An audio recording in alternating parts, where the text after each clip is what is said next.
you did, you don't have this PowerPoint? No, okay. All right, very good.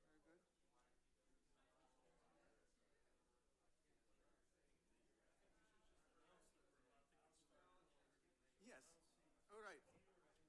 It's time to begin, by the way.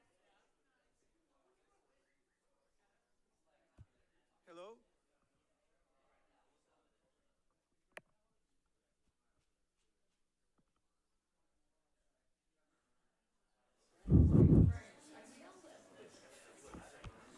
Hello, can you hear me? Perfect, perfect, very good. Don Prince today sent me on this on a Facebook. I think it's funny. That's,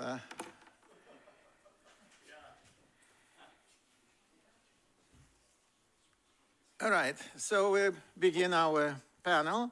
It's on Austrian School and the demise of the Soviet Union.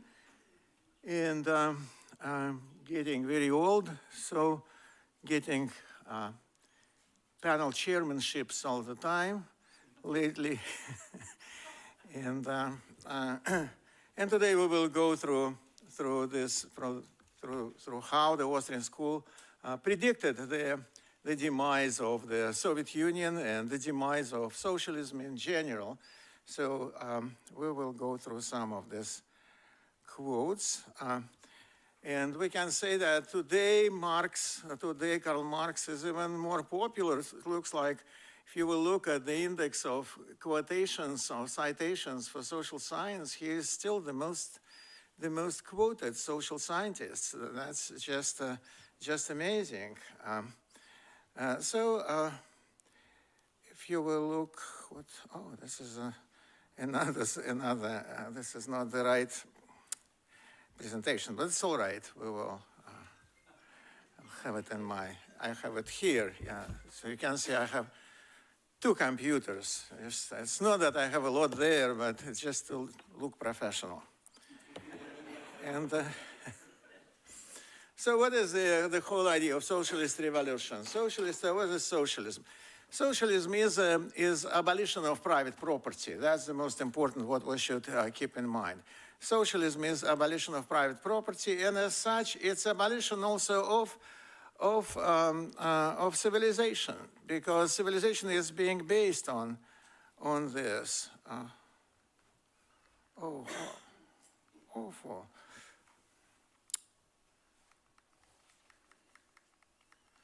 That is the wrong representation. Well, okay. I just didn't had a chance to check it.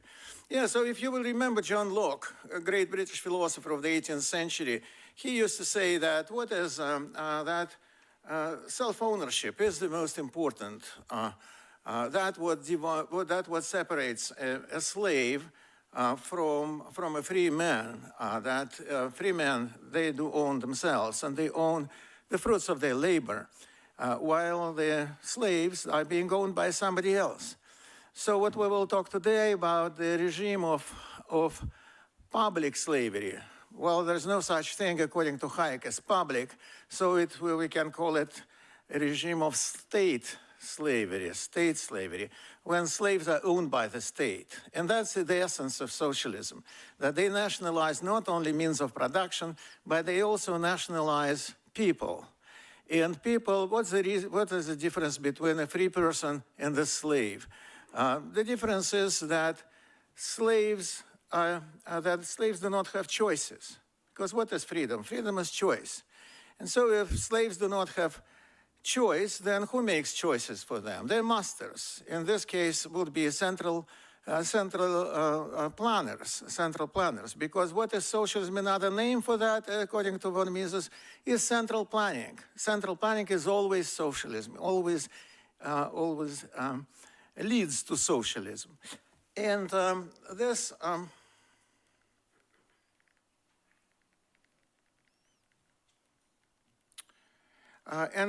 Mises was talking about two different patterns of socialism. And one pattern of socialism is Russian pattern or Soviet pattern. And Soviet pattern, what is Soviet pattern? It is when everything is owned by the state. That the Soviet pattern is when the whole economy is run like a post office with postmaster general at the very top. And that's the whole idea of a Soviet pattern. So everything is nationalized and the country is run. And Mises wrote at first about it in Planned Chaos.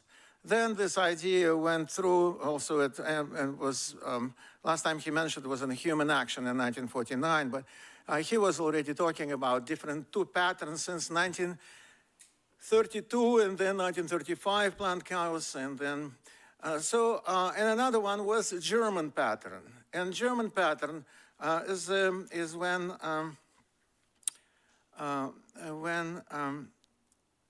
you still have a title for the property.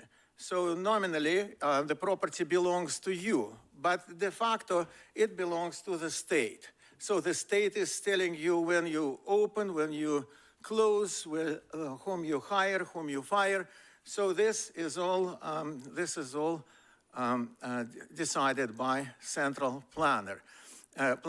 And I think that that's exactly the model that today we are moving to in the United States. So that's when you will have a title for your property, but your title for the property would be as worthy as your title for, say, wetlands or something like that, where you cannot even visit your own property. So then, amazingly enough, another socialist, Hitler, he made a very strong point also that it doesn't matter who owns the property. What matters is that the owners of the property will work for us, that they will work for the nation rather than their personal greed. It's just, I'm quoting Hitler. I'm sorry that we don't have it here. So what are the kind of the differences between all these ideas? That today we have a revival. Today we have a revival of this interest to socialism and the praise of socialism. And many economists, I was just debating recently, John Romer, maybe you heard about him. He is from Harvard University, and he is a socialist, a true socialist. And also, I debated a very funny guy. His name is Grover Furr. Grover Furr is destroying young minds since 1970. He is professor at Montclair State University. And he believes in not even in socialism, but in Stalin's type of socialism. When I was debating him, he pointed at me and he said that I'm a CIA agent who was pulled back by the CIA to destroy young minds in the United States. And so also, yes, he also believed that Stalin never killed anyone. Stalin never killed anyone. And that was wrong, as he said, because those people who were not killed by Stalin, they bad-mouthed him after. So that's the... Well, John Romer, unfortunately, he's worse because he's more persuasive. He is the best buddy of Bernie Sanders and the likes. He is considered to be kind of like reincarnation of Karl Marx in present day. He believes, however, and with him I debated it on Zoom already, through the socialist means. And he believed that the Soviet Union was never a socialist country, it was a state capitalism. State, some kind of an oxymoron. Then what's interesting, that I don't know if you heard about Theodore Burchak. Theodore Burchak, he is from University of Michigan, and he published a book about Hayek, that socialism after Hayek. I just published a book, and this book is just the most amazing book that he believes that we can converge Hayek and Marx into one kind of system, and that will be called free market socialism. Free market socialism. And the most amazing thing, actually, that would be this, this kind of promotional stuff on on the cover, because the book is unbelievable for me, praised by David Prichitko and Peter Böttke, among others. And they think that that can be a very interesting kind of new society when you will have free market, but all the private property will be run democratically by workers. So workers will run that, and the government will redistribute wealth for securing human development. So we know what kind of human development the socialists secured in the 20th century. The 200 million people were securely underdeveloped or undeveloped into the ground in all the socialist countries. And why socialism cannot live without this? For a simple reason, there's no incentives whatsoever. That's why, if you remember Mises, he never even thought that socialism is any kind of system. You remember his famous quote about the glass of milk and the glass of solution of potassium cyanide. And so his point was that it's not a choice between beverages, it's a choice between life and death. And the same thing with socialism. It's not the choice between alternative economic systems, it's also a choice of life and death. And that's but Mises all the time he was writing that it's not a system, it's not an economic system, it's a simple system of commands. Then he was making a point that's a barbarism, that's the end of civilization, that's the end of everything. So some people think that, well, the whole story of economic calculation under socialism, I think even Mises, he was writing about it, that was his lecture in 1919, then published as a separate essay in 1920, and then it was incorporated almost the same into his book Socialism, and in 1922. And then after that, Mises was not even talking much about economic calculation. For what reason? Because I think that that gives too much credit to socialists, that they have some problems with economic calculation. No, this is a barbarian kind of state of affairs. They're not interested in economic calculation. There were some people like Oskar Lange, that's a Polish economist, or a lot of people around Mr. Gorbachev, I remember, who was saying that, well, that Gorbachev himself said that there's no problem with central planning. The problem is that we never had a good plan. And that's the, and so this is kind of approach. This is not serious. So what I'm saying is that this is a gang of murderers and rapists and embezzlers, and to apply to them any kind of economic analysis is very difficult. The best thing would be apply for them something more deadly. And so we have but the problem is that socialists today, they don't want to shift the blame from themselves or from the Soviet Union. So they're saying that people like me would be like a straw man who is accusing socialism, but that was not socialism, this was state capitalism. Capitalism failed again. And so that's the kind of the issues. It was tried everywhere, and it is very sad that in 1997, the richest country south of our border, Venezuela, they elected a socialist dictator, and look what's happening. So it's only a fool can try to do the same thing and expecting different results.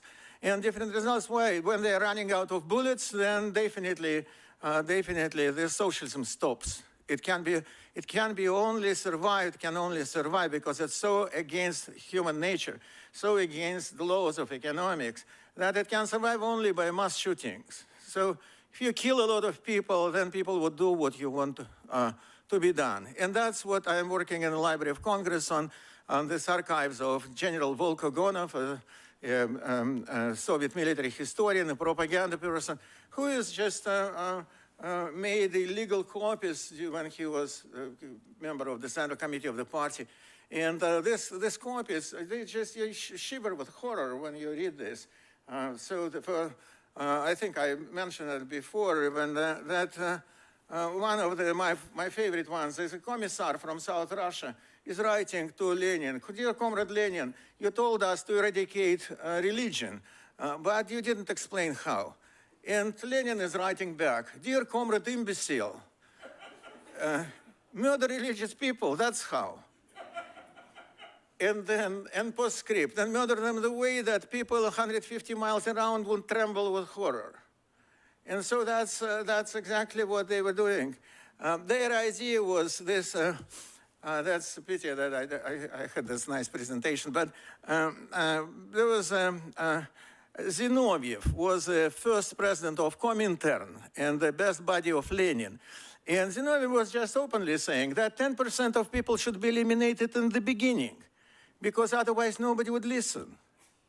So if you kill 10% of people, then definitely you can attract some attention. And so that's the, kill not enemies, just kill people randomly even. Then people would listen. And that's what they did. And then Lenin himself was saying, out of 100 million people living in Russia, we will take tomorrow, into tomorrow, 90 million, 10 million, we should just tell them frankly, you will be eliminated.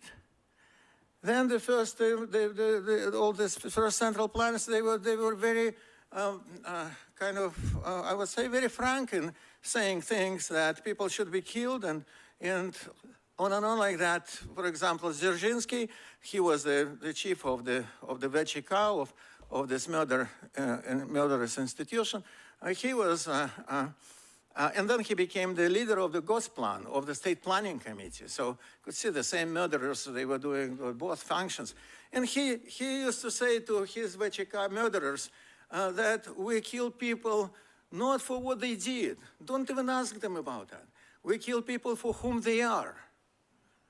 And that's exactly, yes. So you kill people because people would be wealthy or whatever, or maybe worked for the previous government, or just in many cases also, and not many people realize that on the West, they would kill all kind of infirm people, older people. Hitler, he kind of had guts issuing a special decree that all this infirm and terminally ill, they should be exterminated. Well, Stalin never said that, or Lenin, but they did that in practice. They would, until even I lived in the Soviet Union, if you are over 60, then you are already not a worker, you're a social parasite. And why should we spend money on you? They would still treat you in the hospital, but give you what? Aspirin, that's it. And they will not provide any kind of expensive surgeries or things like that. So these are the kind of the issues. Then with Hayek did a kind of great work also on socialism. There is some different approaches towards Hayek. You know that Hayek was very seriously criticized by Rothbard and by Hoppe, who called him social democrat. But Hayek is very different. The early Hayek is different from kind of the midlife Hayek and the Hayek at the end with a fatal conceit. Then the major issue between Murray Rothbard and Hayek, understanding Hayek, was that Hayek believed that you cannot have central planning because you cannot centralize knowledge. You cannot centralize knowledge. And so that was the failure of knowledge. And Murray, he used to say that there is knowledge that there is no shoes or no food. I mean, what kind of knowledge you could make? You need to. It's the problem of incentives, not of knowledge. So there's a kind of a mixture of these two approaches of whether it's knowledge or incentives. But again, it's just a whim of the dictator. And socialism cannot live without a dictator. I'm so sorry, it looks like I'm running out of time, but what we need to keep in mind that the problem is not that socialism, I think it would be good if it would be completely forgotten as a tragic page in a book of human history, but unfortunately it's all the time propping up again. And so now we have, we teach socialism in schools, in high schools, in universities. They're just all full with this socialist proselytizers, and that's the, and that people do not, they just believe in faith. They don't have arguments, and that was what Mises also saying, that they would never fight with you with arguments. They would go personally after you. They would declare you kind of an unfit person, even. Yes, and then you have people who are carpet kind of beggars for the socialist countries. My favorite is George Bernard Shaw, and who even insisted that Gulag inmates, that all the 60 million people murdered in Soviet gulags, that they loved Gulag so much that they would refuse to leave after their release because it was such fun to be there. That would be great to send our lovers of socialism for at least for kind of maybe a couple of days of excursion and that kind of situations, right? So on this tragic note, I will already give floor to, we will still have questions after, but to David Ramsay Steele. I am blessed to know David for the last 30 years, and David is a great writer. He wrote, I think, about 20 books, if not more. He's writing books so fast that I cannot even count them. And then, he also is, he organized a libertarian seminar in Chicago. And so every last Friday of the month, we usually would gather there and discuss things. So, David, please.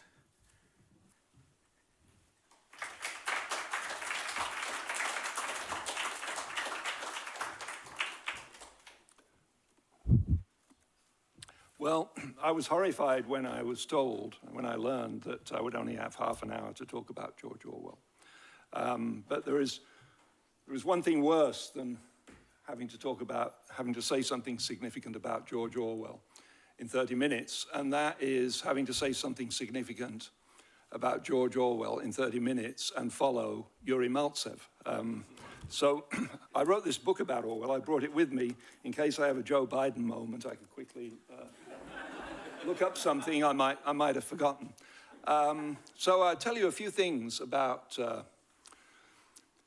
George Orwell. The person we call George Orwell was born in June 1903 and died in January 1950. So he had a fairly short life. He was 46 years old when he died.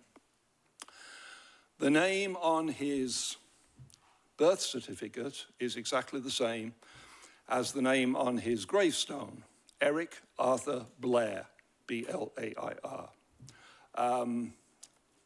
He was born when the British Empire was at its height, and many people imagined it would last for at least another few hundred years. He was born in Motihari in Bengal. His father was a civil servant in the imperial administration in India, and his father was in the department which had the task of quality control of the opium crop to be exported to China. So if you ever thought that the British Empire was a silly old fuddy-duddy organization that didn't do anything adventurous, well, you've got a few things to learn. So that was his father's job. So Orwell, the person who would become Orwell, was born in Motihari, and a couple of years later, he and his elder sister and his mother returned to England. This was a common pattern, that somebody would go out with the wife into the empire, and then after a few years, the wife and kids would come back to England. And so that was fairly typical. I should say that, again, this is just immediate context. George Orwell wrote 9 book-length works. The first 7 of them, he wrote 1 a year from 1933 on. So 1933 to 1939, he wrote one book every year. The other 2, he wrote in 1945, Animal Farm, and in actually written in 44, published in 1945, and 1984, which was his last book, of course. And when 1984 came out, he was a sick man in a sanatorium, couldn't do much. He wrote a few short pieces, and he responded to a few letters, like people who wrote to him and said, I'm glad to see that you've written a great refutation of socialism, and he had to write back and say, no, as a matter of fact, I'm a socialist. So there was some correspondence like that. But he couldn't write anything of substance in the last year or so of his life. He was too ill. So what can I say about George Orwell? Well, I found that there is a conversation that I tend to get into with Americans, especially Americans who of a libertarian or right-wing background. And it goes something like this. They would say, well, I heard that George Orwell had some sympathies for socialism, so Steele says. No, he didn't have any sympathies for socialism. He was an absolute dogmatic, doctrinaire socialist. And then they'll say something like, well, but he mellowed with the years and became less. And I say, no, he remained absolutely a committed, dedicated socialist from his conversion to socialism, which was in mid-1936, until his death. Then they start to argue with me that this can't be right. And eventually, after a few more rounds of this dialogue, they said, well, you know, which basically takes the form, how could anybody be a socialist who had written about 1984? And how could anybody think that socialist society could be a free and democratic society? And after a few rounds of this, I usually say, well, that's what I believed in the 1960s. And then a peculiar look comes over this American's eyes, and I think I've interpreted it correctly. It means, yes, I was warned about this guy, Steele. So I don't want to make a frontal attack on this whole issue. What I plan to do is to talk about, very briefly, because I've only got a few minutes, about 5 major turning points in Orwell's life, where his life changed direction. And given that he died at the age of 46, that's a large number of major turning points. So the first major turning point in his life, he was still Eric Blair, of course, it was in September 1927. In September 1927, I'm going to call him Orwell. Orwell had spent 5 years in the police force in Burma. Burma, remember, was part of the British Empire. 2/5 of the Earth's surface was colored pink to show that we owned it all, we people living in Britain. It was all ours. Of course, if we were to claim a piece of it, then it wasn't so simple. But yes, so he'd been a police officer in Burma. To be a Brit who was a police officer in Burma meant that you were the head of all the police in a particular area.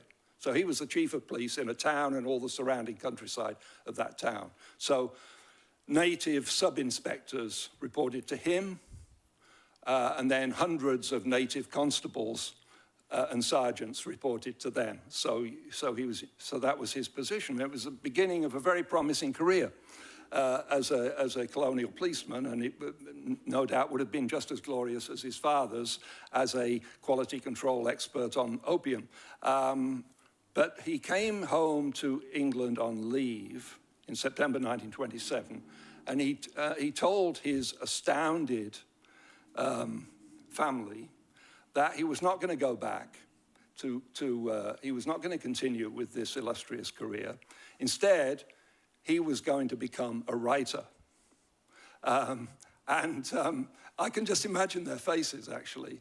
I don't know whether he told them right away what kind of a writer he was going to become. His plan was to live periodically with tramps, hobos, down and outs, and then write about these experiences. So that was his plan. And that's exactly what he did.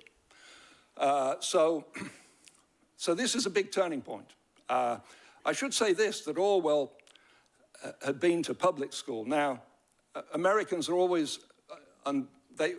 Americans often disbelieve things I tell them, but I'm going to tell you this. In Britain, the term public school means elite private school. Then and now, that's what it means, okay? When you talk about public school, you're talking about a boarding school, in those days, always single sex, always a boarding school, and always with big fat fees, okay? And these public schools, by the way, the British term for what Americans call a public school would be state school. That's what they call it, the Brits would call it. So these public schools are ranked by prestige. And the topmost one, the one where for many, actually for a couple of centuries, 2/3 of the British government would have come from, was Eton, E-T-O-N. And so Orwell's parents were very respectable, but not very wealthy at all. They sent him to a prep school, which is the idea you try to get into a public school. And he got a scholarship to Eton. So Eton has all these sons of the rich and famous and aristocrats and nouveau riche manufacturers. But there's a small portion for scholarship boys, people who had passed a test to get into Eton. And so Orwell was, for the rest of his life, an old Etonian. And that means that Orwell had a ticket into the ruling class. This is automatic. If he'd have chosen to go into government or anything like that, he would have been promoted, like lightning. And he would have found himself in the cabinet in no time if he'd gone into politics, for example. So one of the myths that I try to undermine in my book is the idea that Orwell was kind of ostracized, that people discriminated against him, and that he suffered because this is, depending on how you look at it, either a complete myth or it's somewhat exaggerated. So anyway, this is Orwell now. He's an old Etonian. He's got very little money, and he's going to write, so he does this. So that's the big turning point. Now, the next big turning point in his life, I said there were 5 of these, the next big turning point is in the middle of 1936. And this is, we don't know exactly when in 1936, but it's around the middle of 1936. He converts to socialism, a very definite conversion. He'd been skeptical and antagonistic about socialism before this. He'd written a book, his last novel before 1936 was called Keep the Aspidistra Flying. And in that, there are some nasty digs against socialists. And it's clear from all the context and everything that it is the author's opinion. That's not always the case, but it is in this case. So he converts to socialism. Yuri is being very hopeful. He's holding up a sign saying 5 minutes. So in mid-1936, one thing you have to understand is this. In Britain in the 1920s, there was a slump. All through the 1920s, Britain, unlike everywhere else in the world, had a slump. In the 1930s, the slump got worse. But certain parts of Britain began to experience improvement. And so you had this phenomenon in Britain that they called it the distressed areas, capital D, capital A. There were certain parts of the country that people in the comfortably off southeast of Britain read about, wrote articles about, wrote books about. And so Orwell went to some of these distressed areas and to write a book about it. And the book would become called The Road to Wigan Pier. And he finished it at the end of 1936. It appeared in 1937. So this is the second of these big turning points in his life. The next big turning point is about a year later. He's walking through the streets of Barcelona, and there is gunfire. So he gets caught up in the street fighting in Barcelona, and this is street fighting with rifles and grenades. Now, he was fighting, there was Spanish Civil Wars going on, he was fighting for the left against the right, and he was fighting in Aragon, which is to the west of Catalonia. He was taking a bit of leave in Barcelona when this happened, and he witnessed this street fighting, and he would eventually write a book about it called Homage to Catalonia. And that was a big turning point, and the reason it was a big turning point, not just the street fighting, but what people made of it when he got back to England. He was almost caught and killed by the communist-controlled police. This was his experience of living in a totalitarian society, was Barcelona in May 1937. What was happening, in fact, was the Communist Party was liquidating everyone to the left of them. So all the Trotskyists and all the other people who were, all the anarcho-syndicalists, or all the people who were leftists but critical, strongly opposed to the Communist Party, they were being rounded up and killed. So from then on, Orwell remains a socialist. He's always a socialist from then on, but he's fiercely opposed to the Communist Party.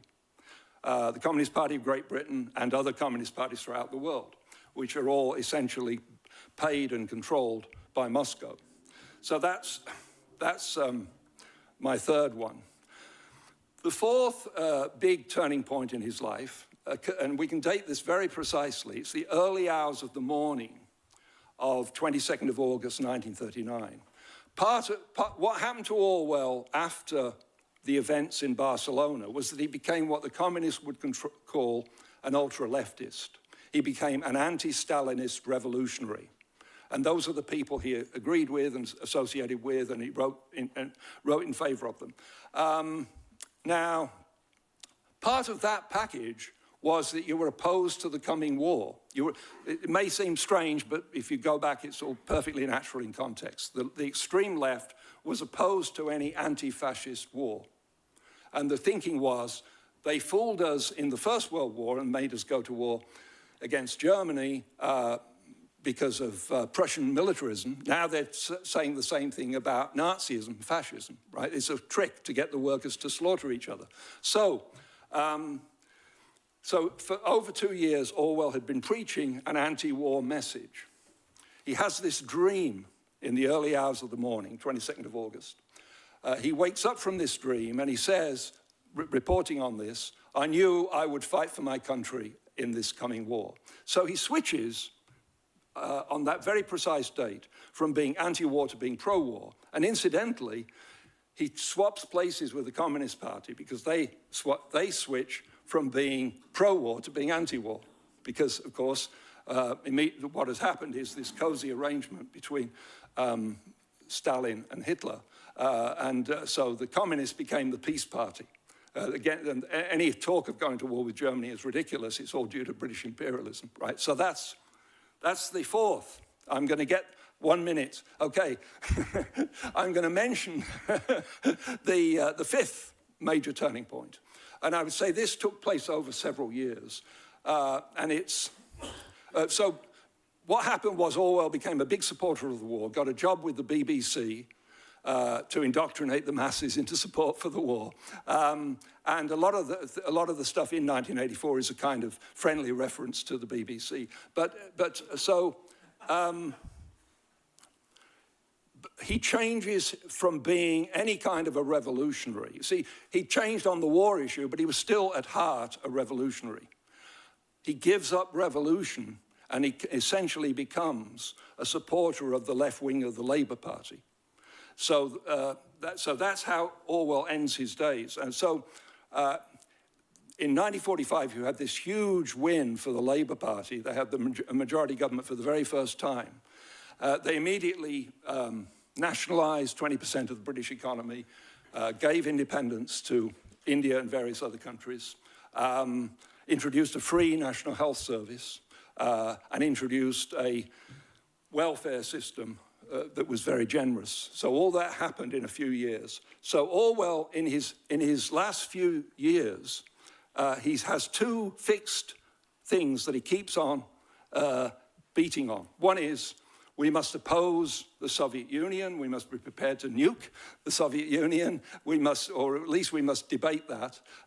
And he reviewed, what's his name? Can't remember the guy's name now. The founder of American anti-communist, the conservatism, James Burnham. So he's very, very anti-communist. At the same time, he's saying, we must nationalize everything in sight. We must do all these other things that are very left-wing. We must establish a socialist state in Britain. Both of those, no suspicion of contradiction. In his last few years, those are Orwell's dominating ideas. Time's up, says...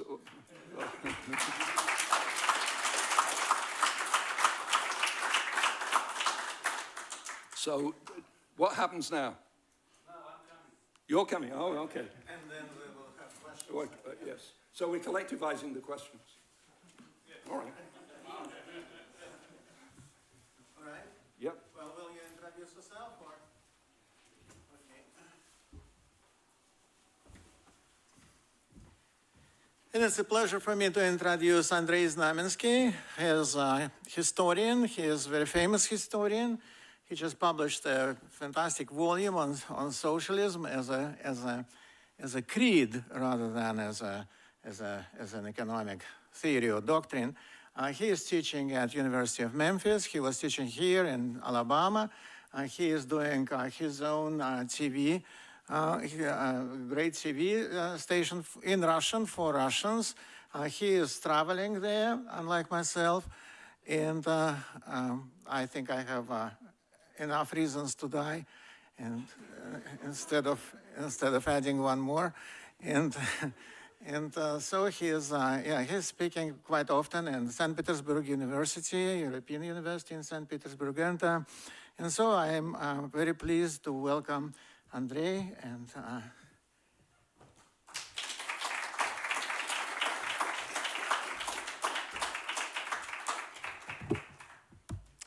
Hello, everybody.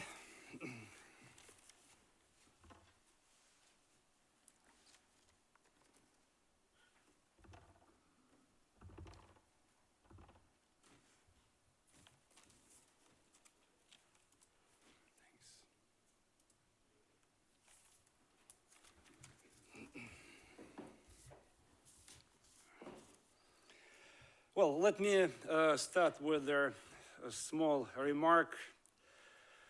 The story, brief story I want to unfold today is about an obscure event, at least in the intellectual culture of 1930s, 1940s, so-called Paris Walter Lippmann Colloquium, 1938, Paris. 26 European and American intellectuals came together in order to discuss how to arrest the advance of communism, National Socialism, fascism, and specifically, they targeted this general socialist trend in the world.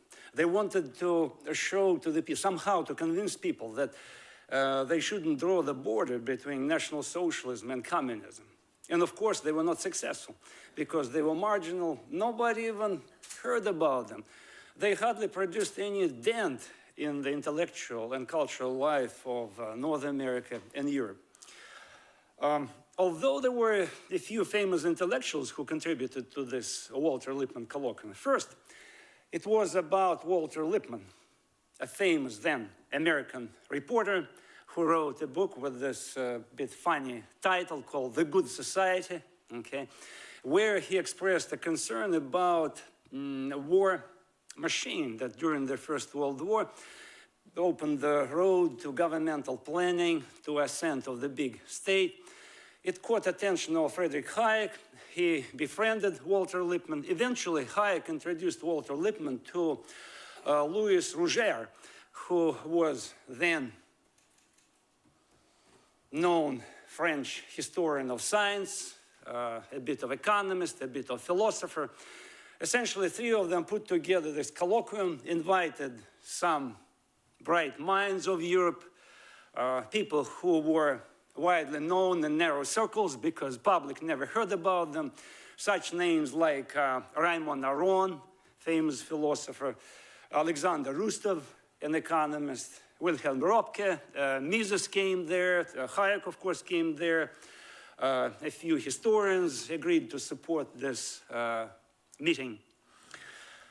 Ironically, in our days, this obscure meeting, which I repeat, hardly produced any dent in cultural life and political life and intellectual life of the world at that time. In our days, it aroused a huge interest. Among whom? Among left scholars and writers. Why? You may have heard such word expression, neoliberalism. The leftists love this word, and recently nationalist right also started to employ this word. Anyway, on the left, there's a powerful scholarly tradition called neoliberalism studies. So within these neoliberalism studies, there's a lot of buzz about this Paris meeting, 1938. What is it all about? So they believe that in 1938, these 26 intellectuals, they call them right-wing intellectuals, they produced a counter-revolution. Somehow, these intellectuals were able to sway the minds of the European elites. They introduced the word neoliberalism, and the rest is history. They tried to draw their connections between what happened in the 1980s and 1990s, when socialism was going down, when communism collapsed, state socialism went down in India, and China started to reform, partially crippled communism, and Latin America started to move away from socialism. So they projected this trend to the 1930s, 1940s, and they said, here are the culprits, okay? Why did they say this? Because, again, my talk is a part of a bigger project. So I'm trying to research neoliberalism as an ideology, as an insecurity of the corporate academic elites, professorship, some scholarly bureaucrats, who became petrified in the 1980s, 1990s about the collapse of socialism. And they were coming up with this metaphor of neoliberalism. Why? Today, they hardly use such expression as capitalism, because in their mind, capitalism was something that was about to die in the first half of the 20th century. In their minds, the progression was to go in the direction of greater collectivism, greater statism, and for some, the most radical leftists, to the ultimate socialism. So here we go, 1980s, 1990s. And suddenly, the world of the left started to go down. So they started to view what was going on at that time, at the end of the 20th century, as the capitalist, as the, I'm sorry, Freudian slip, as the neoliberal counter-revolution. Neoliberal counter-revolution. So that is why they hardly use the traditional word capitalism. They more and more use right now, employ the word neoliberalism to emphasize this unnatural ascent of free market and individual freedom. Neoliberalism is a political project, okay? So,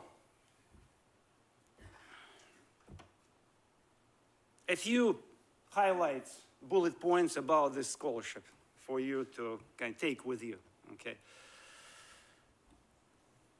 Ironically, these people who came to Paris in 1938, they were not concerned about rolling back welfare state. They were not concerned about Keynesianism at that time. Their major concern, they were not concerned about free market, by the way. It was only Mises and partially Hayek were talking about free market during the Paris Colloquium. The rest of the crowd who came, they essentially embraced Keynesianism because the major goal was to arrest the advance of communism and National Socialism, okay? So the point I'm trying to make, and here, by the way, for your attention, these two books, Dr. Gordon here in the audience, he wrote reviews of these two books, by the way. So you can read them in Mises Institute publications. So these two guys, one, Janik Wasserman, Marginal Revolutionaries, and Quinn Slobodian, Globalist, they actually argue that these people who came to Paris in 1938, they were sort of cabal. Okay, they opened the road to such things like WTO, World Trade Organization, World Bank, and even UNESCO. It's a cultural branch of UN, as you know. Okay.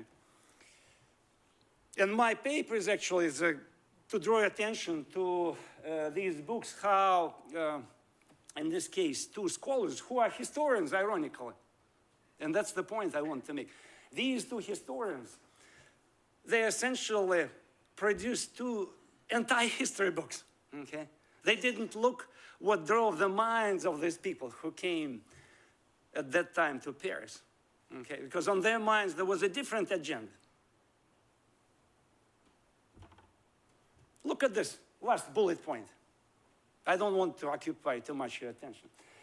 Hayek actually, I repeat, only Mises was the consistent free marketeer among these people.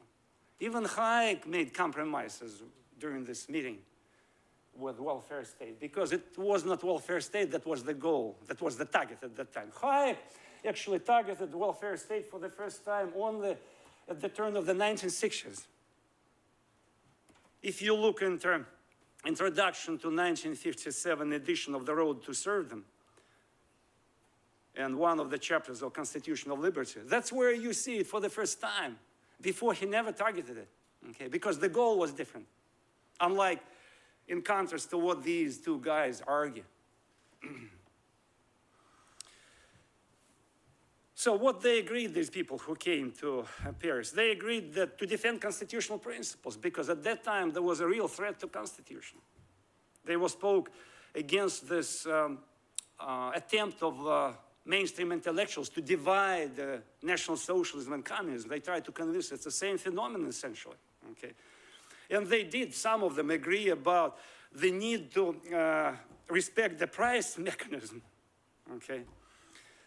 So basically, coming to the end of my brief presentation, I want to draw your attention that today on the left in our schools, in philosophy departments, history departments, political science departments, among mainstream scholars, when I say mainstream scholars, it's mostly leftist scholars, we have this grand misinterpretation of what Mises, Hayek, and their colleagues did in 1938 in Paris Colloquium.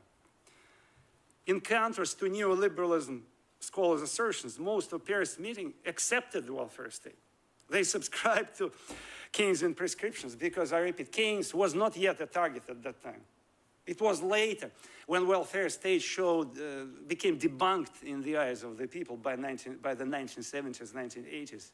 The welfare state became the target, okay? The Paris meeting was not an intellectual free market revolt.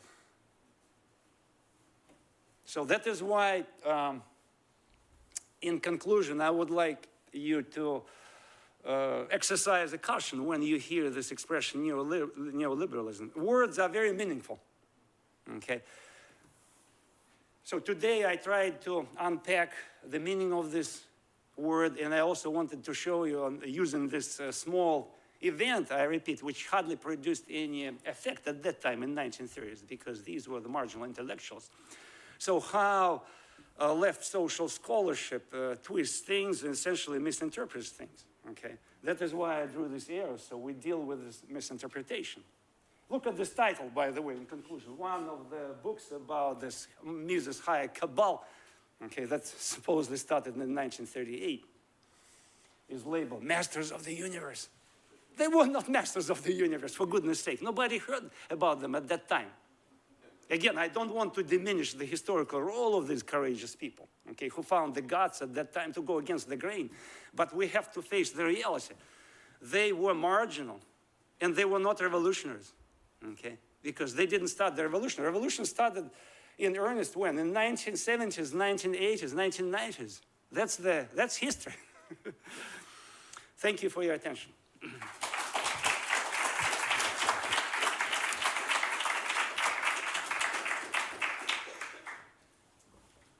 All right, and now we have half an hour for questions, even a little bit more, because Andrei was provided us with excellence of briefness, and that's great. Yes. I have a question for the second speaker. Where is he? Oh, there. Our man with George Orwell. Yes. Maybe you will come here. And you may or may not know an answer to this question.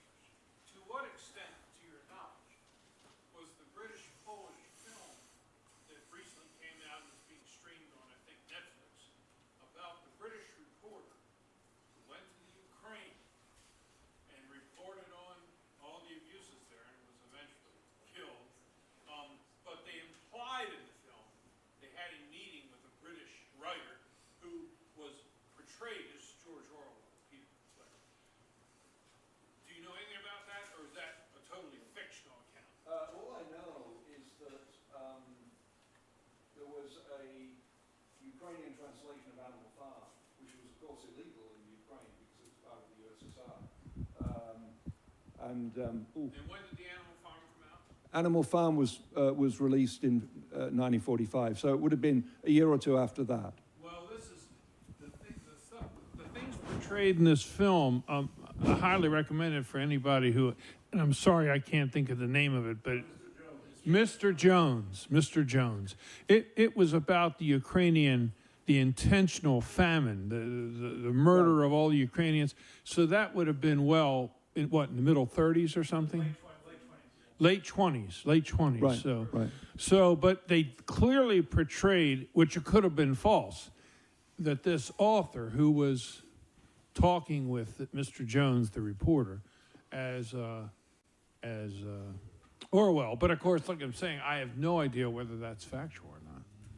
Well, I'm thinking of Malcolm Muggeridge as a more likely candidate.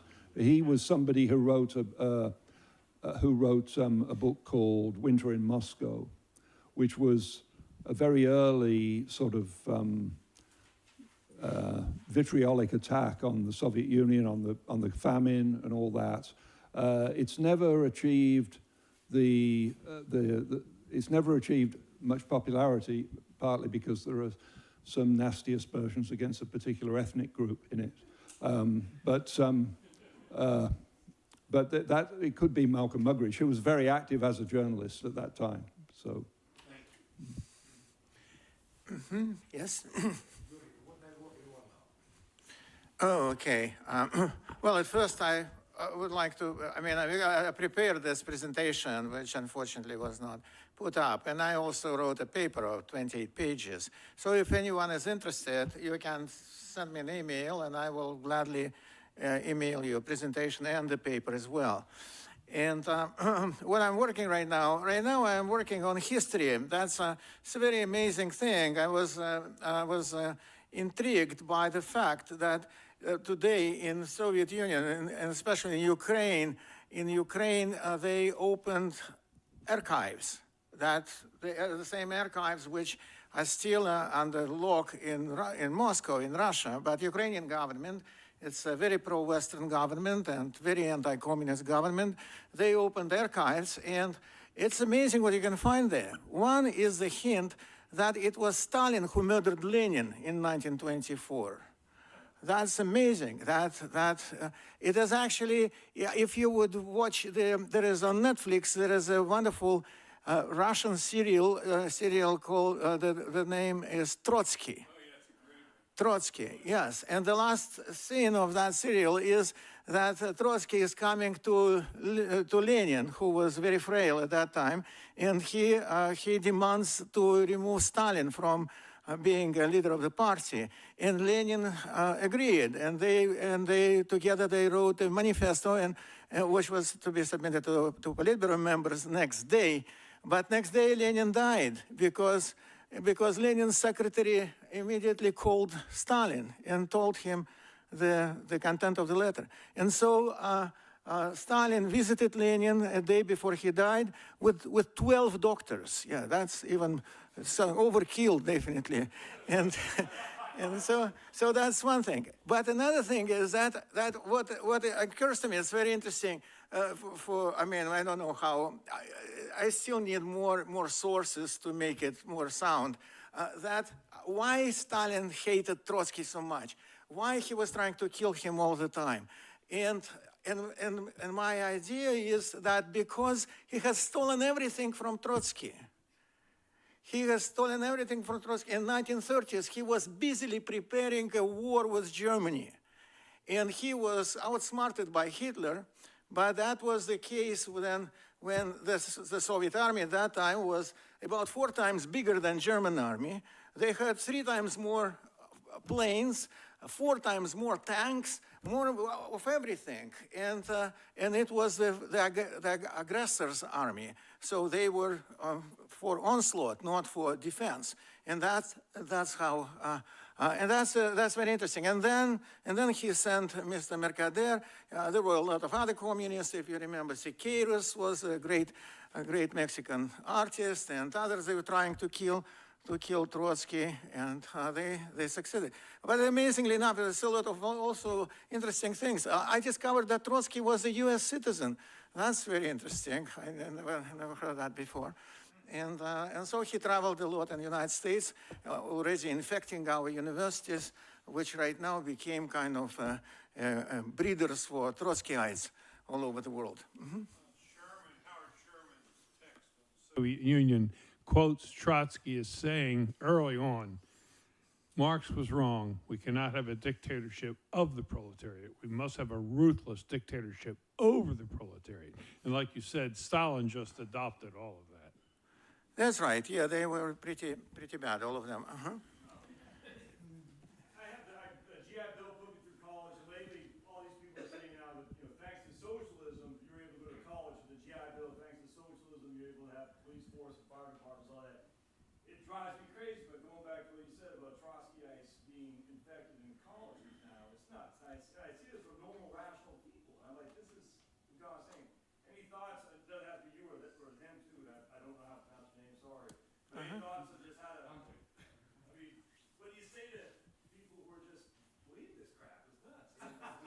All right, what if I will begin and then Andrei, or maybe you will begin? Well, GI Bill, it's a little bit different topic. I consider GI Bill as the beginning of the affirmative action.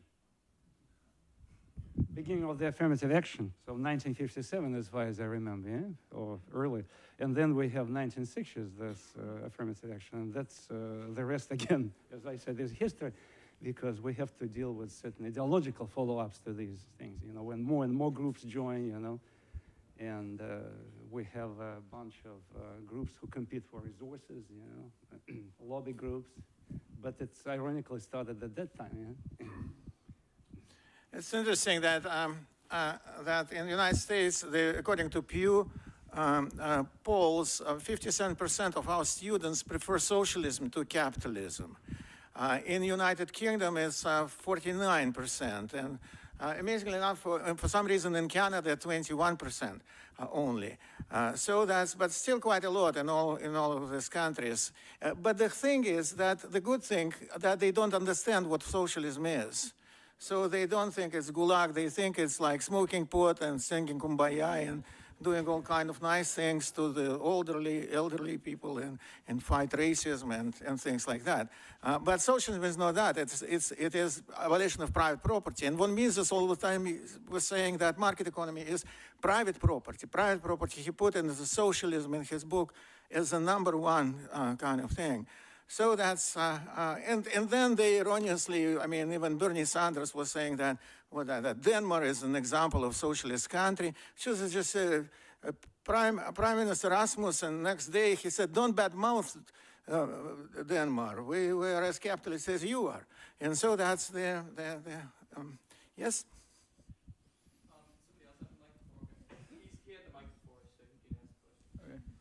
I was just going to ask Andrei, would you be able to comment on some of the peer review standards in the history profession that kind of allows something like this to? Yeah, just like what kind of allows this to not get fact checked, right? Or some of the. So the question is that why we're not doing the fact checking of these books? Because of this ideological mindset.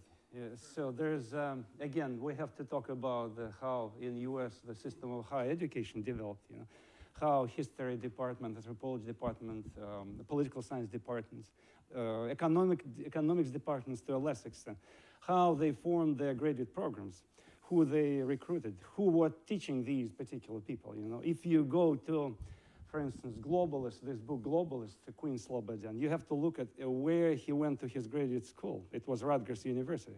Who were his professors? Because Rutgers was already infested with particular people at the history department who were Marxists, okay?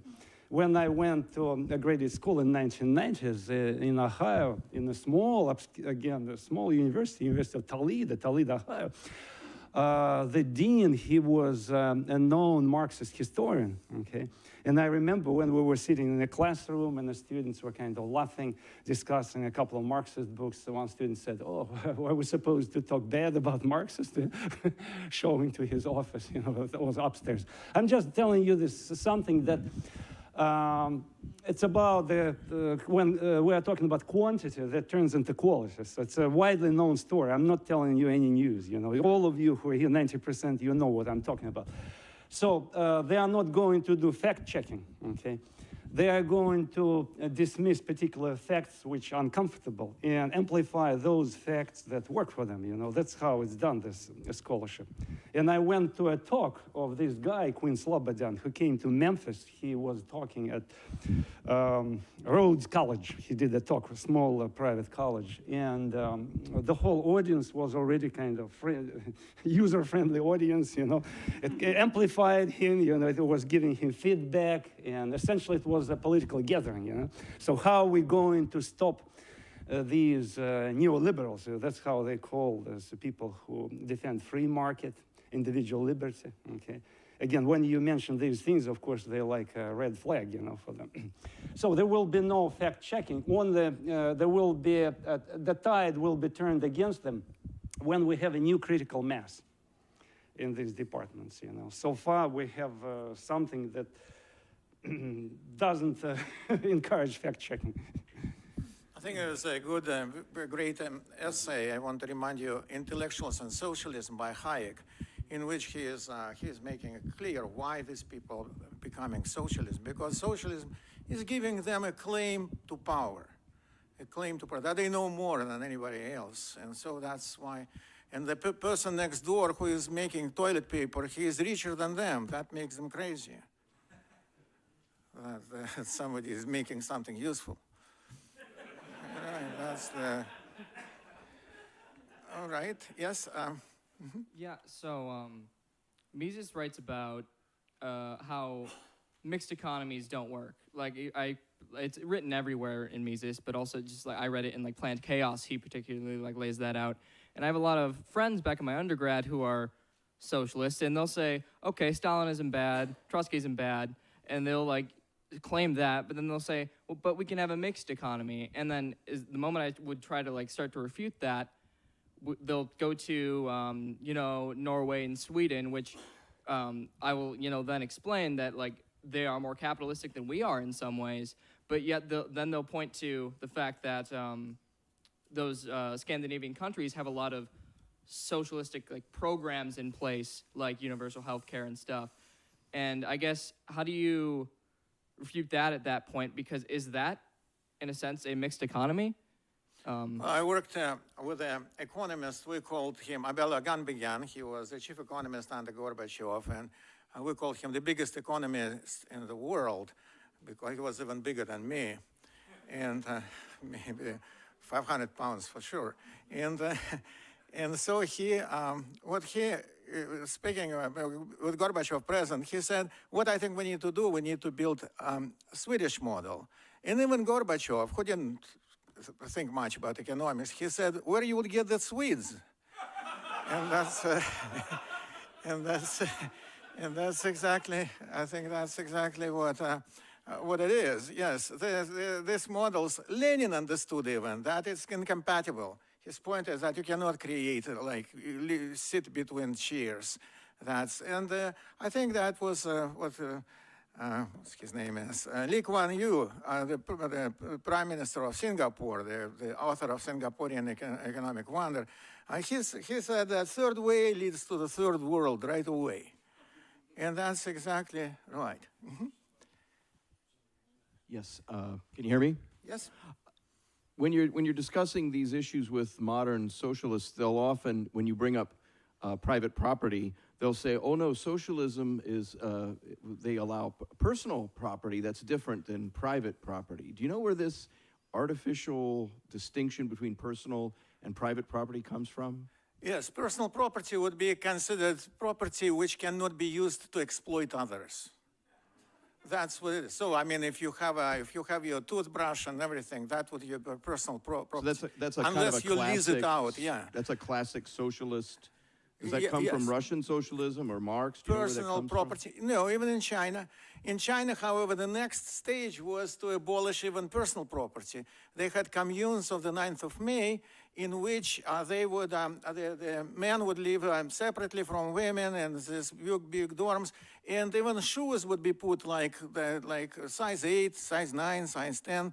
And if some people would like to mark their shoes so that they're shoes, then these people would be exterminated as capitalist pigs. Yes? Our distinguished second speaker, whom I enjoyed your presentation. I'm going to play devil's advocate here for a second because I think the comment about Sweden also relates to this. When you've got cultural homogeneity, it's easy to have a generous welfare state. You've got that primitivism, tribalism, Prussian state mentality.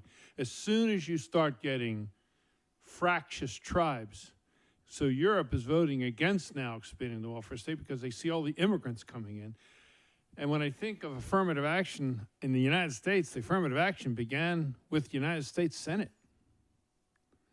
That we couldn't form a country unless we gave unequal voting power to certain groups. It was the only way it seemed to be pragmatically to work, but the end result of affirmative action to the extreme is ripping us apart, and that's the sad thing. Right, sure.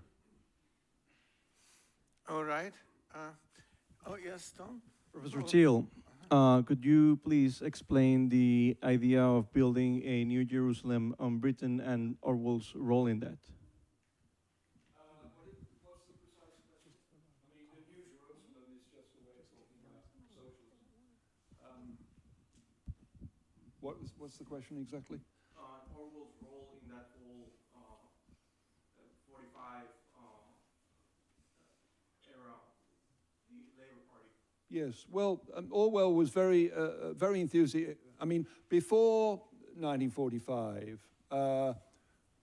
Orwell was involved with the far left more than the Labour Party. But he always, naturally, he was always against the Conservative Party and therefore a supporter of the Labour Party, so sort of by default.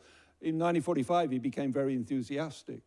And of course, you know, it's now well known, it's become notorious that Orwell provided a list of suspect people who might be communist sympathizers and gave it to this, it was called the IRD, the Information Research Department. It was the Labour government, you see, that came in 1945 was very left-wing by the standards of later Labour governments. But the vast majority of the people in the Parliamentary Labour Party were extremely anti-communist. So this was the government that took part in the formation of NATO, that also developed what's called the independent deterrent, in other words, Britain having an atom bomb of its own as well as access to the NATO atom bomb, and fought the communist insurgents in Malaya, which was still part of the British Empire. And so on. I mean, they had this secret government department to combat communist influence. And Orwell gave this, actually compiled a list, originally compiled it partly for his own amusement, of people in public life who were either covert communists, or they were so much supporters that they were communist fellow travelers of a very reliable sort. And he wrote up this list, quite a long list, and he gave it to this, actually one of his old flames was working in this department, and he gave them this list. So this has become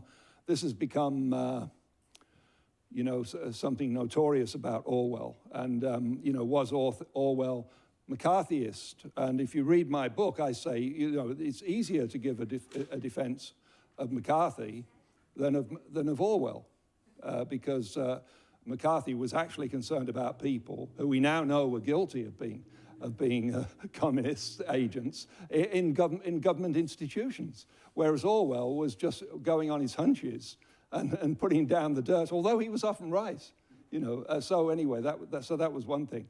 I mean, there are remarkable things, omissions. If you read everything that Orwell wrote that has survived, there are some remarkable omissions, and one of them is we don't have a record of how he came to terms with why his prophecies at the beginning of the war were so wrong.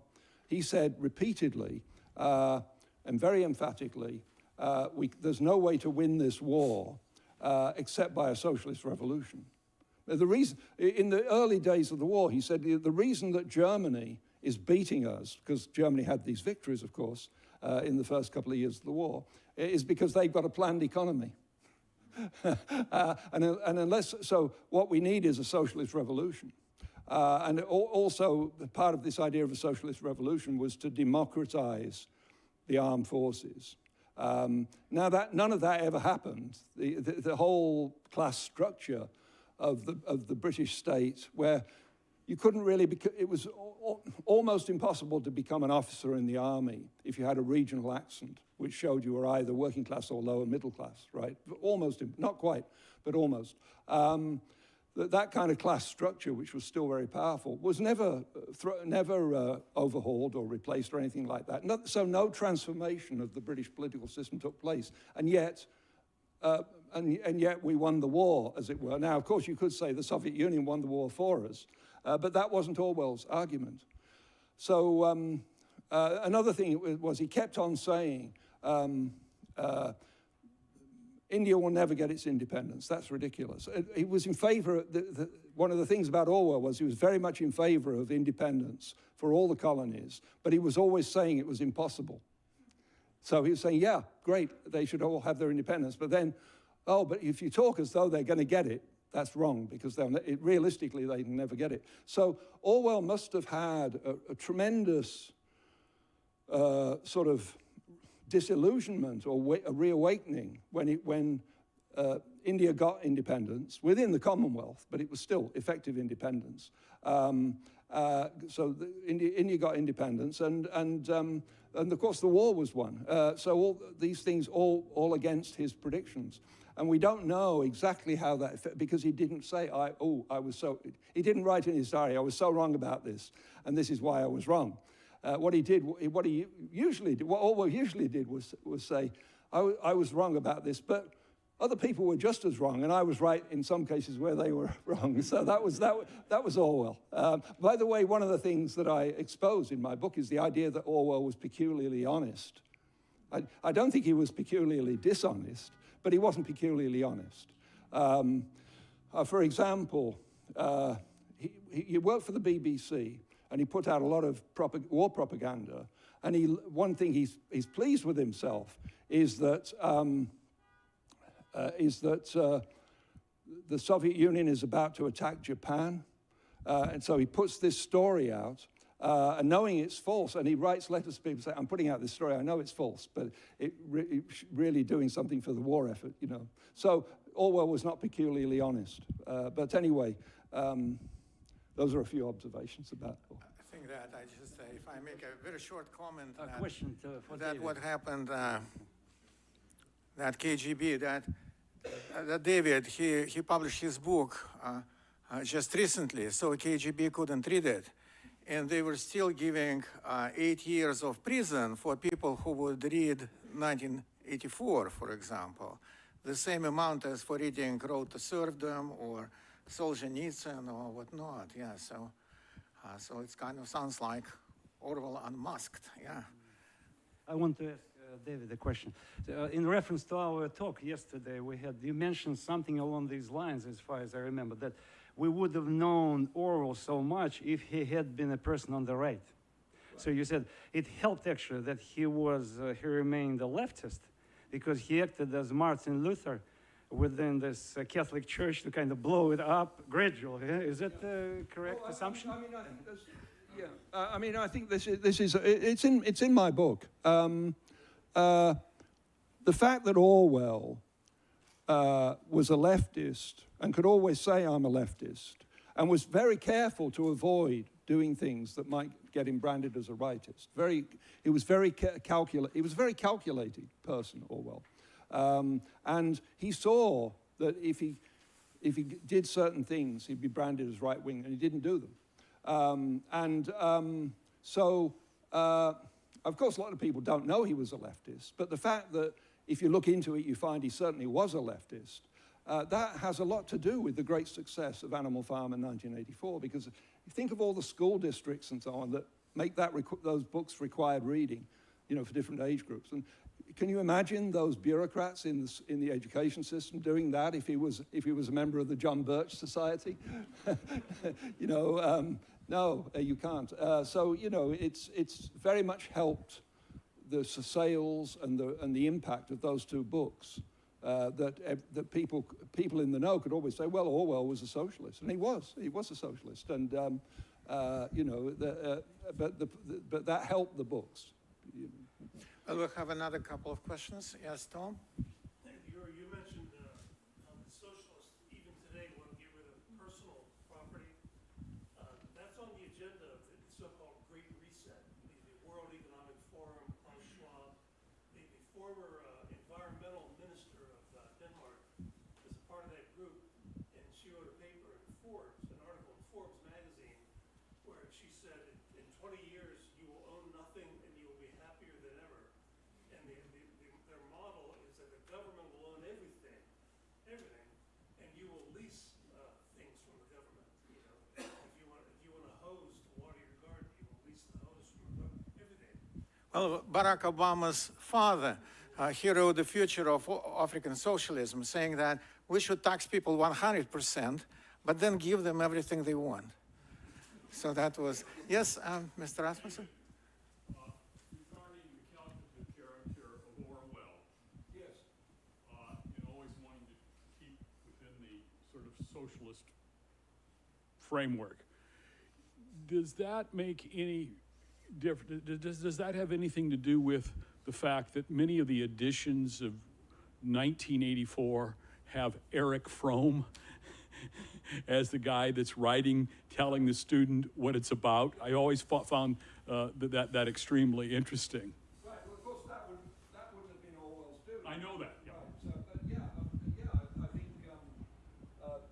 sort of people on the left who have reservations about the Soviet Union or whatever, they liked Orwell. And I mean, the fact is that most people who write about Orwell are leftists, and most of them really like Orwell. Now, there is a tradition of a small group of people, Raymond Williams is the most influential, who were leftists who were very opposed to Orwell. Another one would be, what's his name, Isaac Deutscher. They were infuriated by 1984. This is an argument again that I put in my book. Why are they so upset? Because Orwell's position was, this is what he called oligarchical collectivism, but we could have democratic collectivism, and that would be wonderful. So why don't people like Isaac Deutscher, Raymond Williams? Why don't they go along with this and say, yeah, let's try to develop a democratic form of socialism? But nobody did that. Yeah. I mean, they said they were in favor of democratic socialism, but of course there are problems with having a socialist economy that is democratically run politically. And all those people like that, E.P. Thompson would be another one, all those people like that, they don't go into that, they don't pursue that, they're not interested in that. They just attack Orwell for things what would you think, I can't remember, is it room 101? Yes. Where Winston ends up saying, of course, well, 2 + 2 = 4. And I'm thinking of our opening remarks this morning, where, of course, people are saying that from certain ideological or persuasions you are, well, 2 + 2, maybe, maybe not, equals 4. Does your understanding of Orwell, does he have any, and there's a lot of sort of really metaphysical issues in 1984. From your understanding of him, did he go into that very deeply, or is that just him taking off?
We have time for one more question. Yes, thank you. I wanted to follow up on Andrei Znamenski's point and also to the slide that's on the screen right now.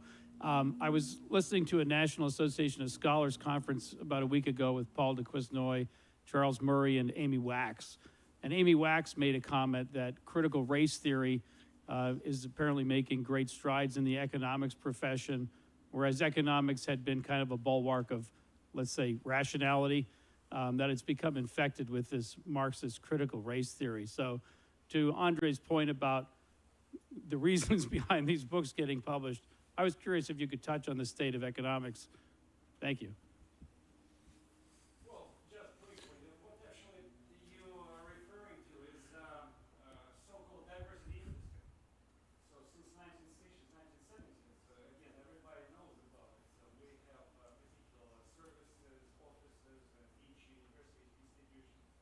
We have particular services that they police diversity. And they even have professional associations, thousands of people. Like just out of the blue, I remember an economist I read last year that University of California, Santa Barbara, I think they have 15 diversity consultants among the staff. And the salaries, tremendous salaries, $135,000, 6 figures. So we are talking about, to make long story short, we are talking about a big industry, okay, that became a self-replicating bureaucracy. It defends its own interests. And plus, ideologically, they feel they can defend their interests right now, especially when Biden adopted this decision to reverse what Trump done on September 22nd. Remember, he canceled this publishing of territorial spheres, and now it was introduced again, so it empowered them. And it's a huge group of people. It's like multiply the number of colleges, community colleges, the state offices, by the number of people, like even two, if we have 1 or 2 persons on staff, you know, it's a huge industry. And for instance, I wouldn't take one of these people. I would have forced and male because I have kids, I have a family to feed, you know, it's a huge economic industry. Well, I think it's our time is came to an end. Everything good comes to an end. We discussed our future, our future, and there is hope that we will, if we live in Gulag, it would be a democratic Gulag.